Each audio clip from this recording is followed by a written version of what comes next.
afternoon, everybody. Thank you for joining us. You have myself, Ramona, Sales Executive for Coral Expeditions, and the lovely Dawn, one of our expedition leaders who will be joining us as well. I'm just going to give it a couple of moments before we do start the webinar underway, just to give everyone a little bit of time to jump on in and join our meeting room here. If you do have any questions as well, you can type those into the question and answer box or even the chat box. We will have some time to answer those at the end of the session as well.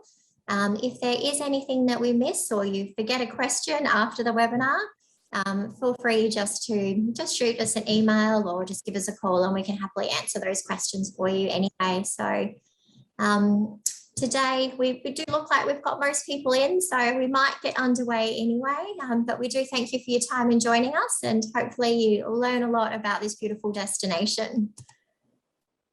So without further ado, I'm actually going to hand you over and introduce you to Dawn, who's our expedition leader. So welcome, Dawn.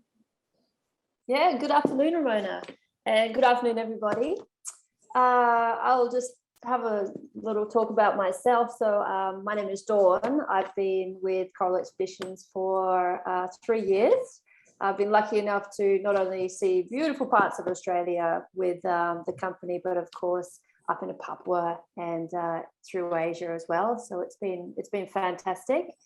I've been at sea my whole life. I'm 25 years now as a dive instructor, and I've just spent the last 11 years offshore on expeditions as well, circumnavigating the globe and of course being underwater and above water. So yeah, the sea is definitely my passion, as is travel.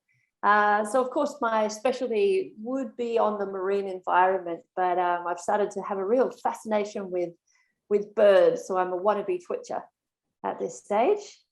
Not quite yet, but on my way. Yeah. All aspiring to learn as much as yourself one day. The sales executive for Coral Expeditions. I've been with the company for about 3 years or so, based up here in the beautiful Cairns where our office location is. So I am blessed to get out and experience the reef as much as possible, which is, I know, one of Dawn's passions as well. So yeah, lots of knowledge which Dawn does share. So hence why we've got one of our leaders joining us today, because Dawn was actually on her very first voyage as well. So she's bringing a huge wealth of knowledge to the region and how much we can actually offer on this beautiful wild coastlines of the wild island walks of South Australia. So it is a 10-night Adelaide to Adelaide itinerary. We do have a number of different departures throughout the year and then next year as well. So I'll touch on those dates a little later for you as well. But first, I thought we'd just give you a little bit of an overview as to, why South Australia. It's kind of one of those locations that people know that it's there, but they don't realise just how much is actually on offer in these locations, especially the diversity there. So, I mean, having been on that first expedition, Dawn, you'd be very first-hand knowledge to that. Yes, and I was very excited when I heard that we were heading there, because it really is, South Australia has just an incredible diversity. It has around 300 offshore islands, and so many of them are almost impossible to get to unless you have a vessel that can do the seas like we have. And it has 80% of its marine life, for example, is endemic to the area. So it's got a really strong ecological significance for Australia, and it's just such a beautiful part of the country that few of us get to visit. Yeah, and you were blessed to be on the very first voyage as well with one of the first lecturers, Quentin. Yeah, so this highlight of his dream come true. Yes, and Quentin, our guest lecturer, being a resident of Kangaroo Island, so he's an absolute local, and he was just overjoyed to hear the itinerary that we had, because he got to some places he'd only dreamed of going purely because of that remoteness. So it was a really special trip. And of course, not only under the water, but we just see so much wildlife. You know, we have South Australia is very famous for its kangaroos, of course, but we have sea lion haul-outs and seals in the water. We basically saw dolphins almost every day. You know, these are the big bottlenose, the common bottlenose and the Australian Pacific bottlenose dolphin. And amongst that, all of the beautiful seabirds. It was just, you know, every day we just had so much interaction with wildlife. It's a pretty amazing place. Yeah. And for those keen bird watchers out there, absolutely. Packing list, make sure you pack your binoculars as a must, because I'm sure there's plenty of opportunities to see those birds along the way. Mm-hmm. Yes. I mean, you know, here we can see some pied cormorants, and that they were in their thousands on some of the islands that we would go to. We were seeing some southern albatross, as well as things like sooty oyster catchers, and it's a really special place for the birders amongst us. And I guess the diversity doesn't just stop with the wildlife. There's a huge array of local produce that we'll get to sample, and a very rich history as well throughout the social and farming side in these regions as well. So did you love the abalone when you tried the abalone on our first trip? Yes. So you know, coming from Tasmania myself, it's not the first time I've tried the abalone. I used to shuck these things as a little girl, actually. So it's brought me back to my roots in some way to be there and you know, savor the green lip and the black lip abalone that grows wild, of course, in the southern waters. And it was just fantastic, you know, just to be in situ where the abalone is dived for. And you know, we had some fantastic people showing us what they do for a living, you know, collecting the abalone or farming the oysters. So it's really special. Yeah. And then, of course, plenty of diversity along the coastline as well, with all the beautiful geology in the region, which has so many different things, I guess, to see along the way. Every turn is a different site almost. Yes, that's right, Ramona. Yes, it was, you know, not only are these places fantastic to make land at, but, you know, we were often, you know, driving past incredible coastline. It's got some of the most dramatic, you know, eroded coastline because of the weather that they get down there. So big, you know, 300 and something meter cliffs eroded down, and it was amazing. You know, we had some fantastic sunset cruises past some of these coastlines as we were making our way to the next destination. Yes.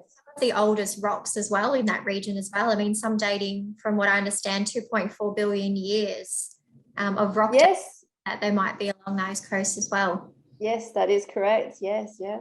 So even older than our Kimberley rock. Yeah, it's wow. An incredible place.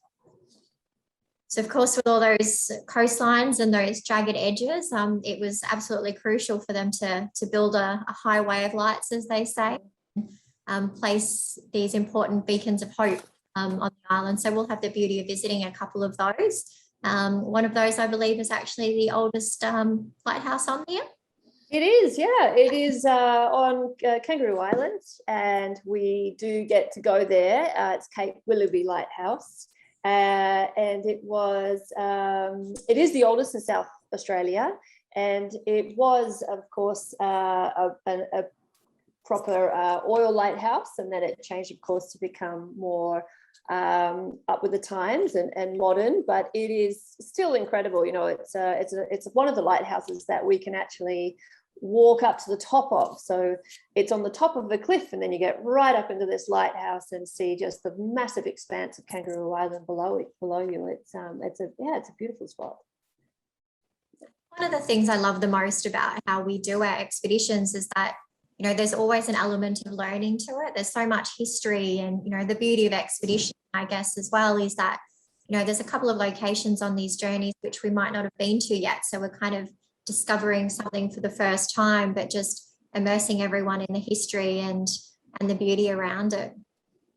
Absolutely. Yes. Yeah. And so, you know, this area is really an important part of the voyages of Bordun and Flinders. And, Flinders went through this area in 1802 and on his ship, the Investigator. And so a lot of South Australia is named by Flinders. He, of course, named Flinders Island after his brother. And there are other aspects, all of the capes and the bays are all something that you can really link back to Flinders' first voyage. So there's a good amount of history there that a lot of people don't know much about. So we get to dig into it. Yes. I don't think there's an essay at the end, but who knows, there may be a trivia night on board the ship. Definitely, as you're going along on these journeys, probably can't hurt to learn as much of that history. Take some notes, yeah. But I guess it's not all about studying and the history. There's some beautiful beaches and walks around this area as well. So plenty of opportunities to go for a swim or, get your toes wet if you don't feel like swimming. Yeah, absolutely, Ramona. It's a really stunning part of the world. There's crystal clear water. It can in summer reaches a nice balmy 20 degrees. So it's lovely and refreshing on those summer days. And you have the white sand beaches. So that we have quite a good amount of opportunities to jump in for a swim if that's what you guys want. Yeah, so 20 degrees isn't so bad, I guess. I think that's pretty good for South Australia. Yeah, it's not Cairns weather, but I think for people that are used to something a little bit chillier, it's definitely a very pleasant temperature to be. It is, yes. And in terms of the air temperatures at that time, is it much humidity? It's not much humidity, but it's a big range, so South Australia being predominantly desert has that big range between the highs and the lows. So we can see a balmy 31 degrees one day and then may have some cloud cover the next, and it's in the early 20s. So it's an interesting place for that. It keeps you on your toes, but in that in the summer months it can be absolutely gorgeous in South Australia. Yeah, and our fantastic explorer vessels, you can see one of those in this image here actually, having that closed canopy. I guess that's a perfect little addition to our fleet. If there is, warmer temperatures, you've got that beautiful sun protection. If it's a slightly rainier day or any kinds of showers, you've got that protection as well. And then these little clears that you can pop down at the side. So yeah, nice little element of protection. So we utilize those a fair amount throughout our journey. So you'll probably hear us reference those quite a few times throughout this webinar. So this just gives you an idea of the locations that we go to. So with our 10-night expedition, it can be either the Coral Geographer or the Coral Adventurer, depending on which departure date you are choosing as well. But yeah, I mean, we've got the lovely Dawn here, so I'm not going to bore you too much. I'm actually going to let Dawn talk through the fantastic itinerary that we've got planned on these expeditions. Thanks, Ramona. Yes, it is.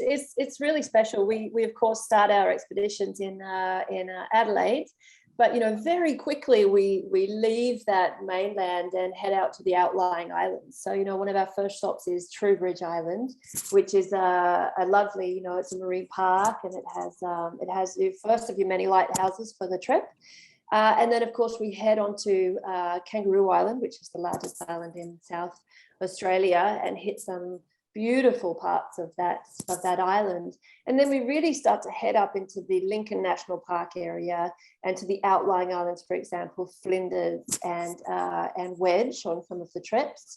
So it's one of those trips where you get a fantastic mix of national park walks and beaches, and then examples of the local produce. It's a really eye-opening trip to see how much how many islands and how much nature really is out there outside of the Adelaide fringe, Yeah, who would have thought that there'd be so much diversity on the doorstep just waiting to be explored? Absolutely, yeah, absolutely. So this is Trowbridge Island. Of course, this is that lovely big cast iron lighthouse. It's on a very small island. It's basically just a sand cay that's been permanently vegetated. And there's this wonderful homestead there. It's a heritage listed homestead. So it's where the lighthouse keepers can stay. And And, you know, we get to have a look at the bird life that is there and have a wander around the island. So Trowbridge is a beautiful first stop. Yeah. Another fantastic example too of those explorer tenders that I mentioned. So they're actually our purpose-built vessels. And we've got two of those on board the Adventurer and the Geographer, which we utilise. And you can see just how nice and close they get you to all of those locations. And that's something that we do pride ourselves as well on, is that, you know, it's about immersing you in nature and exploring as much as possible. So having these little, I guess, safari jeeps of the ocean allows us to actually get you transferring in nice and close to places that you traditionally might not be able to, and in real comfort and ease. So you can just step off that Explorer via a little, like a duck bridge, I guess, little duck platform, and easily get on and off from the ship too, which we'll go through for you as well. Yes. And of course, we can't head out to the islands of South Australia without visiting Kangaroo Islands. And we do stop at a fantastic bay, Antechamber Bay, and have a lovely dune or coastal, quite a short coastal walk to meet our transport to get ourselves up to the grand lighthouse that is at Cape Willoughby. Now, it's a beautiful spot just to sit and enjoy the scenery there. And of course, you can walk to the top of the lighthouse. But we have a beautiful coastal walk as well, and you actually go down to areas where the endemic Kangaroo Island kangaroo is. So we got up close and personal with quite a lot of those. So it was a really special spot actually up there. There's even some whale bones up there from the historical whaling that used to happen in the area. So it's got a lot of history as well up there.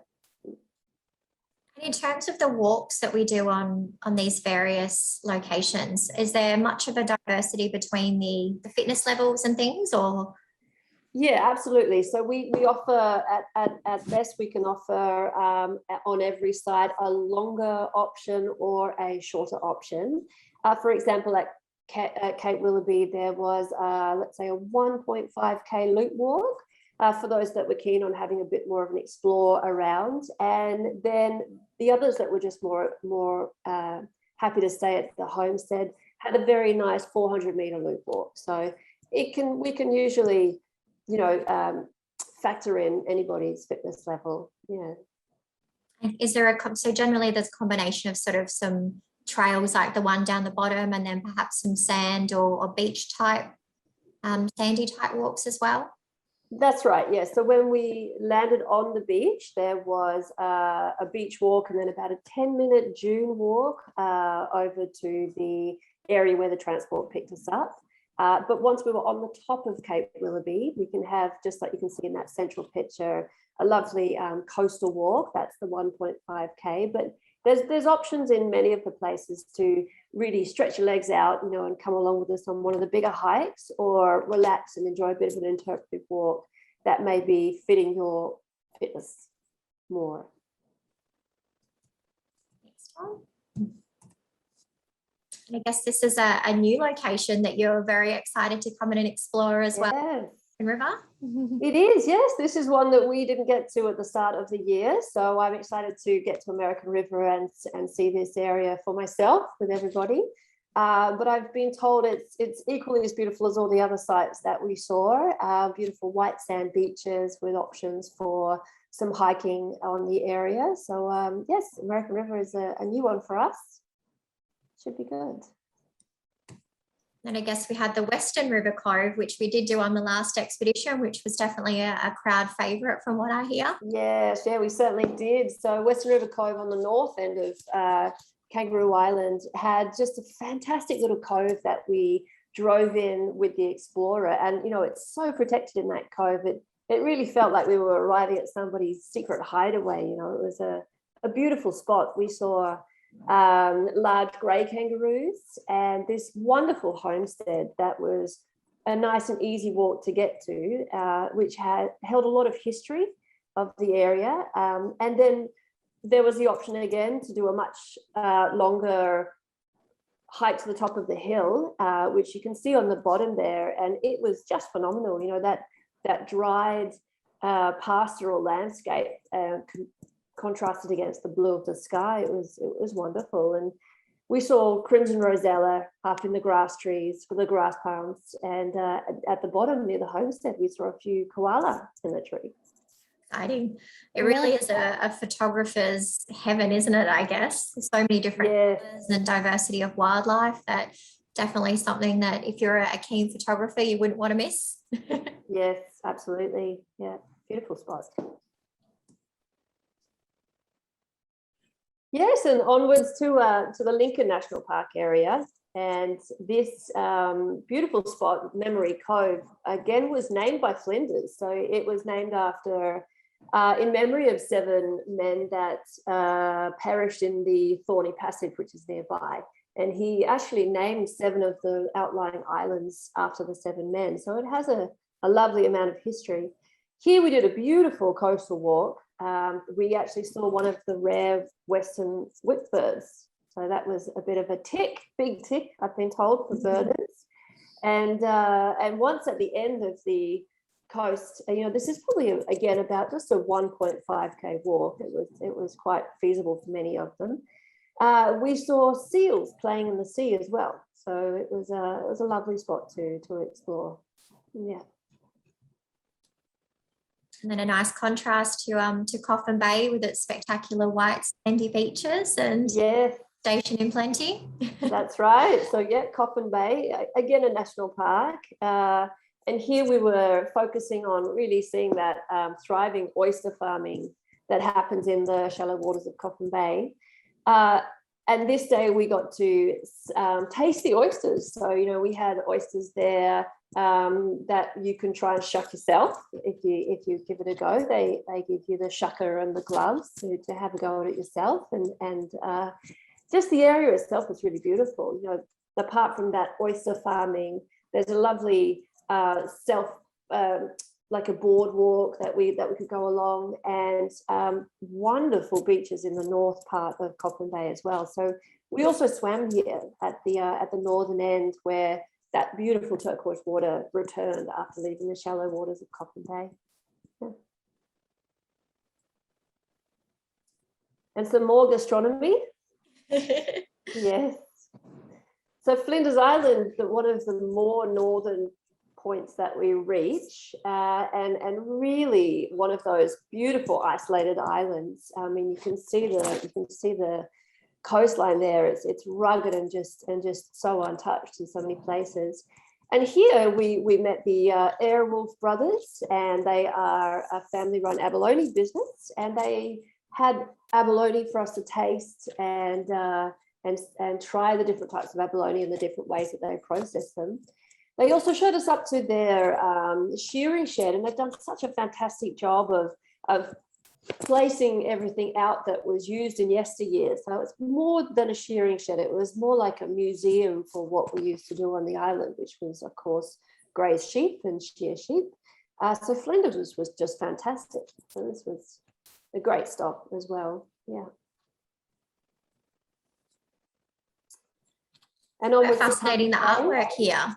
Yes. So Tumby Bay, a quaint little town, coastal town, but it's really become famous, and the locals are very proud of their street art that's throughout the town. You know, we had a wander around with some of the artists that actually did the work, and you know, it was incredible. It puts my finger painting to shame, that's for sure. It was just a wonderful spot, you know, and at Tumby as well, the jetty there is actually quite famous for being able to possibly see the leafy sea dragon as well. So there is that opportunity to see if you can see the shy sea dragon under the jetty. Yeah, they are quite hard to spot. I have seen them once on a coastline before, and they almost look just like a piece of sea grass, I guess. So that's definitely right, keep your eyes peeled while you're snorkeling. You could be on the first to share the news. The lucky ones, yes. But the beautiful as well, you know, there's regardless of the sea dragon, there was a lot of fish life, and, you know, some beautiful ascidians and things that were growing on the pillars of the jetty.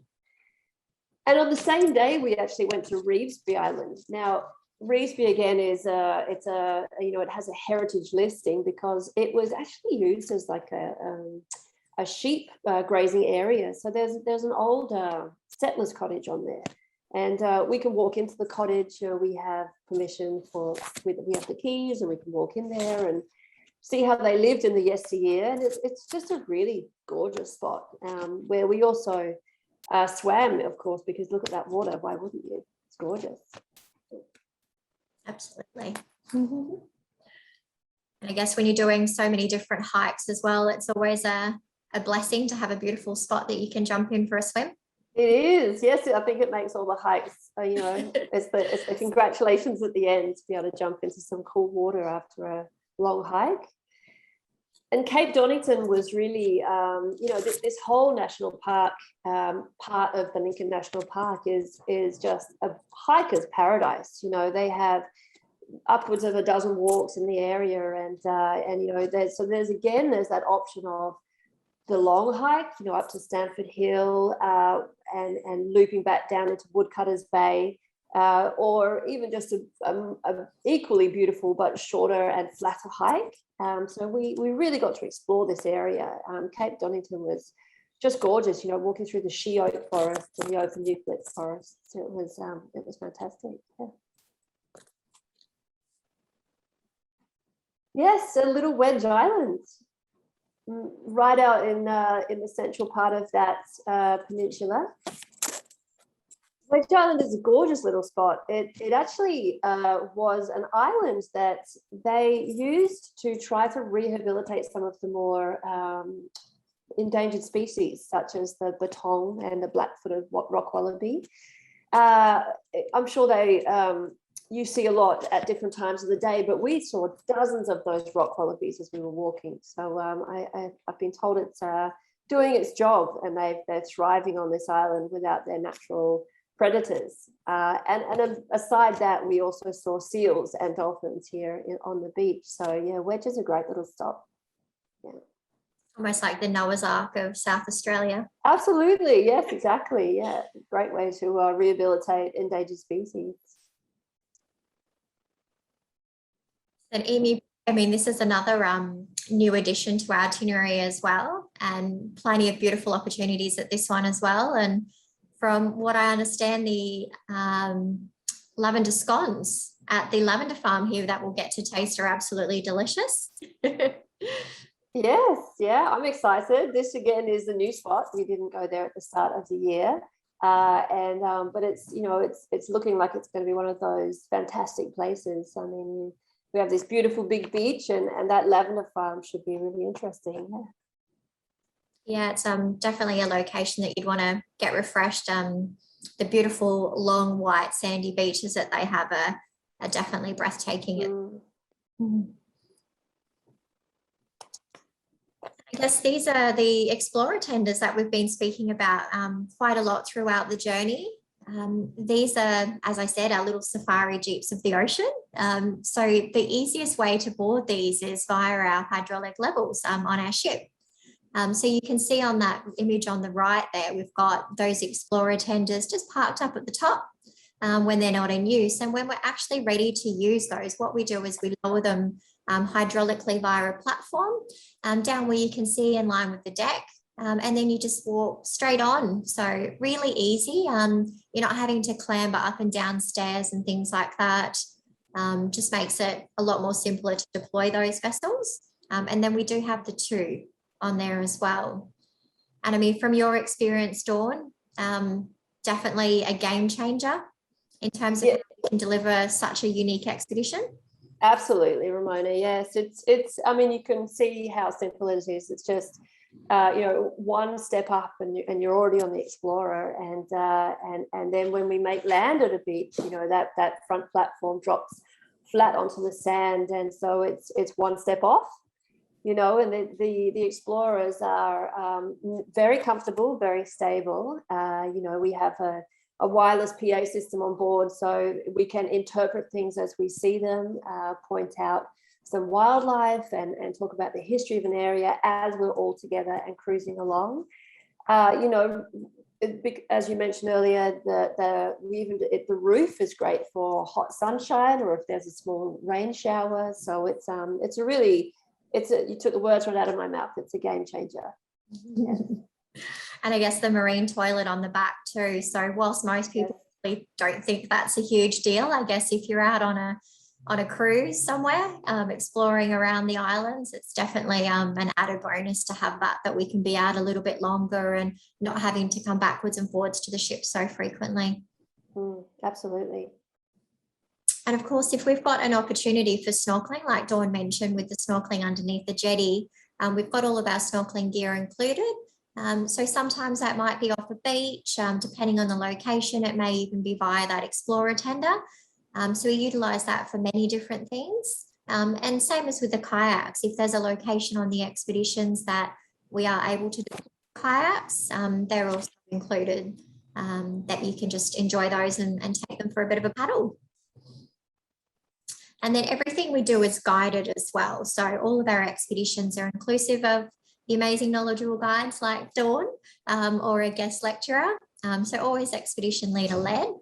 And it means you've got that first-hand knowledge as well of, you know, if you're out exploring and you see a different type of bird or wildlife, it's that added bonus where you've got someone there that can actually help you to identify things.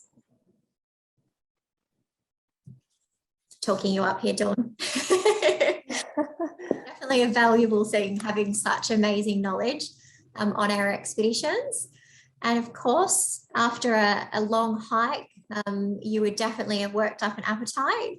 The food on board is all chef prepared as well. If you do have any dietary requirements as well, we can absolutely cater to those dietary requirements. Just make sure you let our reservations team know when you do make any bookings, or even if you have already booked with us and you've got any dietary requirements you haven't advised of, just let the team know. The more advanced notice that we've got, the better, because then it allows us to be able to, you know, source anything tricky that we might have to.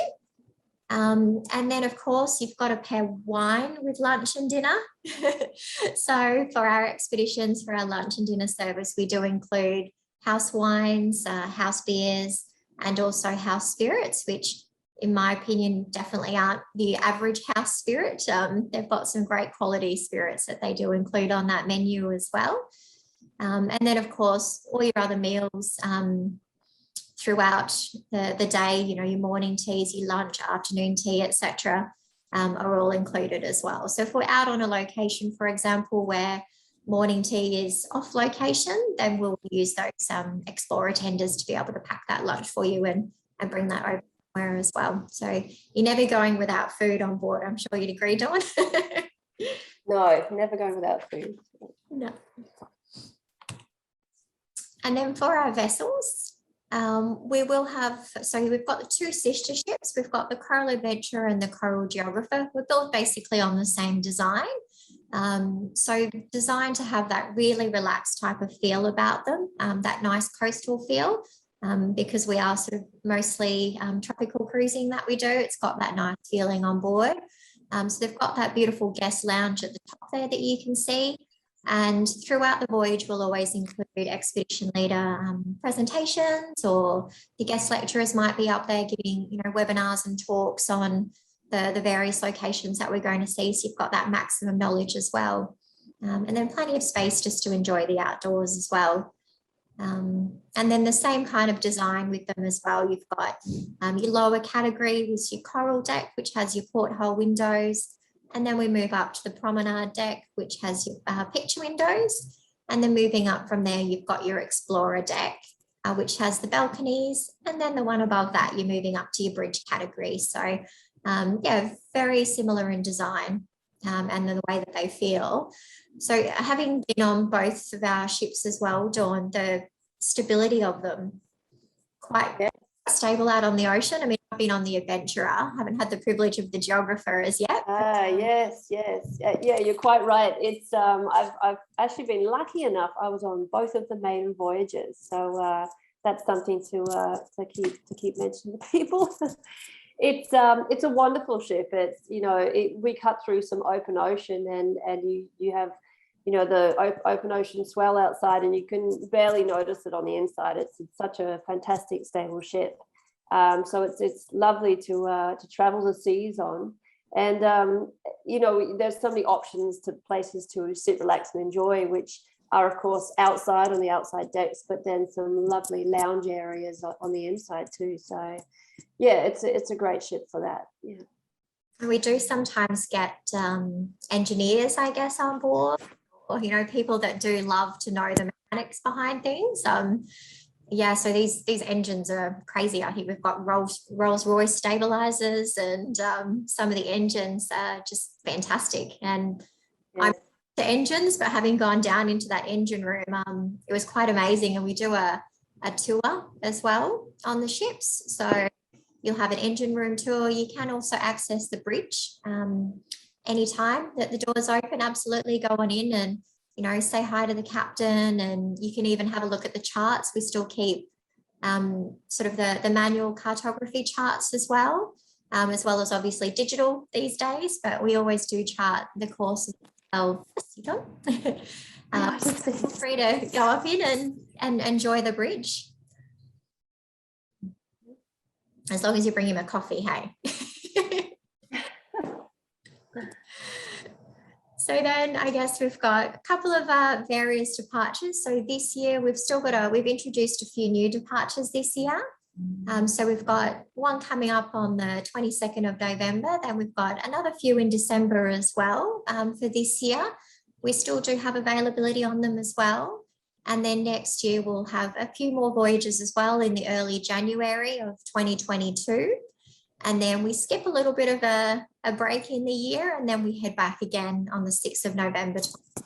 So definitely quite a few departures from there. We've had a lot of really, really amazing feedback on our first journey. So everyone was pretty excited when we introduced a few more trips on this one.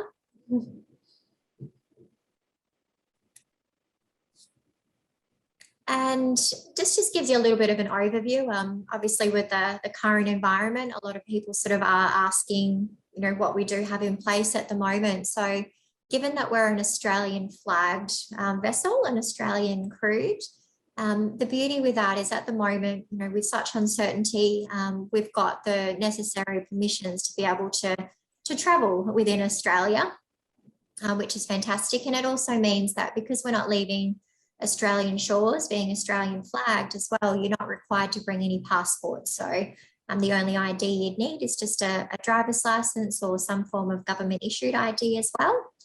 So do bring that with you.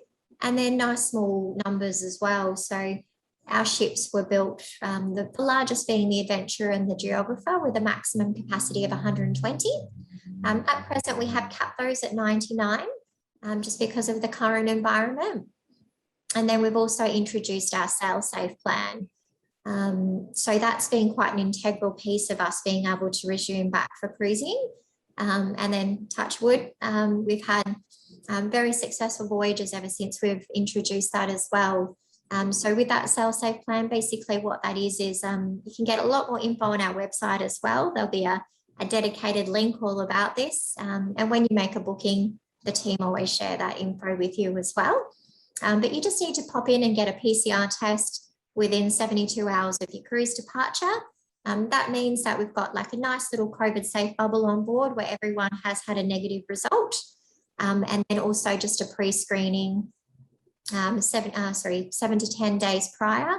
There'll be a GP assessment that you pop in and do as well with just any GP or your preferred GP. So they're all just little elements that we added just for us to be able to cruise back with confidence. And then, of course, you know, if you are booked on any voyages and as a result of COVID-19, whether it be border restrictions or other relating to COVID, we do have that flexibility where if you can't travel, we offer a future cruise credit as well. So we've introduced just a few elements just to have that little bit of peace of mind for you. Easiest way to book, guys, is just to give our reservations team a call, or otherwise you can even drop them an email or just speak with your preferred travel agent. Amazing. Thanks so much, everyone. And we look forward to welcoming you on our next expedition. Okay, thanks. Bye. Bye.